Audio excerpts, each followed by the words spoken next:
to the floor, right, wins this battle. That's Sophie Cunningham. Wow, I thought Van Loo grabbed her by the neck. Sophie, thankfully and fortunately, let that one go. They both got up smiling. We have a fun group, we have a goofy group, but sometimes you kind of need to get pissed off a little bit and dial in. I think that's what you saw today. Sophie Cunningham just shattered the silence with 6 chilling words, and it might change everything. The Indiana Fever suffered one of the most controversial and painful losses of their season, falling 89-87 to the struggling Los Angeles Sparks, a team they were heavily favored to beat. And make no mistake, this wasn't just another tally in the loss column. Howard looking backdoor for Mitchell, not there. Shot clock down to 7. McDonald feed inside, and it's Howard for 2. It's good record. This was a full-blown meltdown, marked by dirty plays, missed calls, and a moment that left fans stunned. Sophie getting grabbed around the neck, and the refs didn't blow the whistle. Her reaction? A cold smile, a laugh, and then those 6 words that sent shockwaves across the WNBA. Just days ago, Indiana was riding high. Their confidence was through the roof after a string of massive wins. This is a game that would have been great to have Caitlin Clark back in the second half. Just an extra playmaker on the court, doing the things that Caitlin Clark does. But I'm glad if it's rest or no rest. Last time she came back early, and guess what happened? She was overcompensating, even if she's 70, 80%, and she ended up getting another injury and being out twice as long instead of just holding off till she was 100%. And also coming back for one Sparks game. They bulldozed through the Dallas Wings, led by none other than Paige Buchers. Then they steamrolled the Minnesota Lynx to claim their first ever Commissioner's Cup. But the real statement came when they humbled Aya Wilson and the Las Vegas Aces, the defending champions, in a performance that had fans buzzing about a potential title run. And here's the wild part. They did it all without Caitlin Clark. The rookie sensation had been sidelined with a nagging groin injury, missing her 10th game of the season. And her absence? I don't get it. Breanna Stewart, A'ja Wilson, wait until you see what they did for Kelsey Plum tonight. They get all the calls. Touch fouls, anything. And guess what happens? Aaliyah Boston, the best center in the game, and guess what happens to her? She gets called for every touch foul and ends up in foul trouble this entire season and is still putting up MVP type numbers. What happens with Caitlin Clark? Have you ever seen her get a touch foul? Phantom call? No. The physicality, that's the WNBA when it comes to Caitlin Clark. But anybody else, the physicality disappears. And it's foul after foul after foul in the second half. It changed everything. Without Clark at the helm, the Fever's rhythm crumbled. The crisp ball movement vanished. Their pace slowed. Aaliyah Boston, their interior powerhouse, wasn't getting the touches she needed to dominate.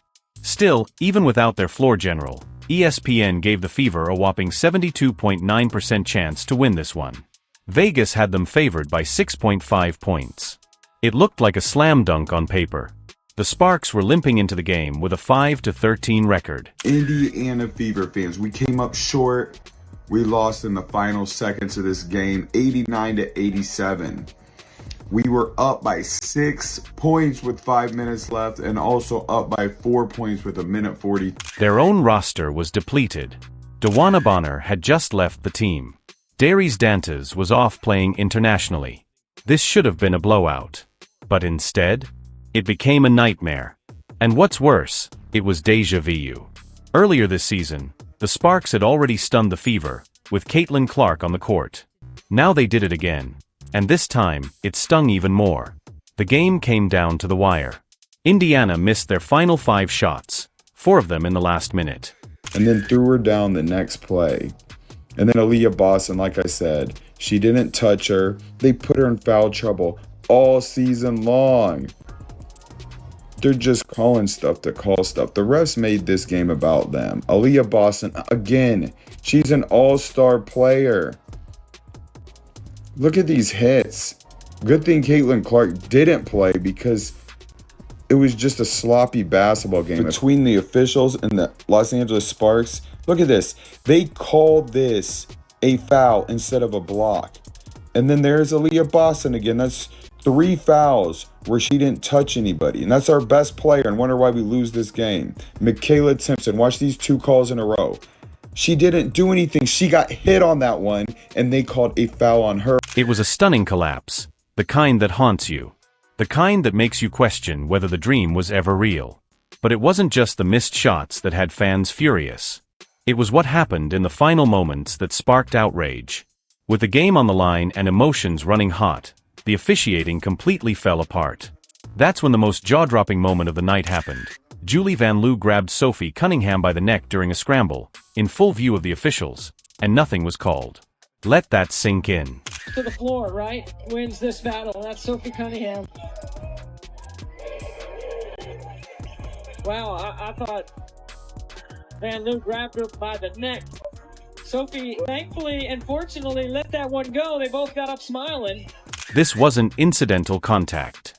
It wasn't a brush. It was a grab to the face and neck.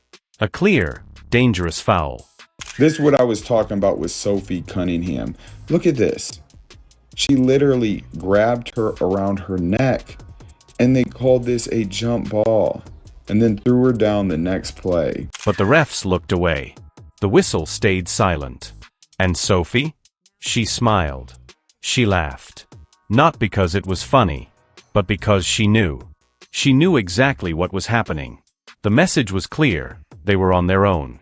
Meanwhile, just minutes earlier, the referees had spent an eternity reviewing a clean block by Sydney Colson. And this is 4th quarter. Look at this. This one pissed me off. Kelsey Plum seriously elbows Lexi Hall, then purposely steps over so she couldn't get up. Lexi Hall can't believe it. That's a foul. The ref was right there in front of her. And then here we go. And they kept McDonald in foul trouble the entire game. There's 2 in a row where she didn't do anything. Look at that. Just had her arms in the air, but they gave, this is the 4th quarter. And they just kept giving every single call. I like Leah Boston finally getting pissed off. Then they call this away from the ball in the 4th quarter. Nothing going on. Just to put him at the line, and then Kelsey Plum, another one. But when Howard drives and gets slashed across the face, no foul, just out of bounds. A block that should never have been called a foul in the first place. They eventually overturned the mistake, but the damage was done. The double standard was glaring. And for Fever fans, it was infuriating. Calls were going one way all night. And when the game mattered most, the officiating made sure Indiana never had a fair shot. After the game, head coach Stephanie White didn't mince words.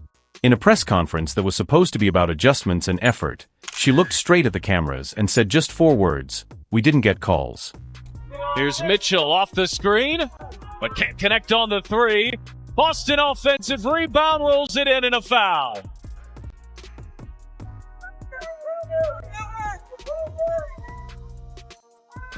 The 2 bigs bring the ball up the floor, and Hamby wasn't ready for that. How about that change of pace? That burst like a guard.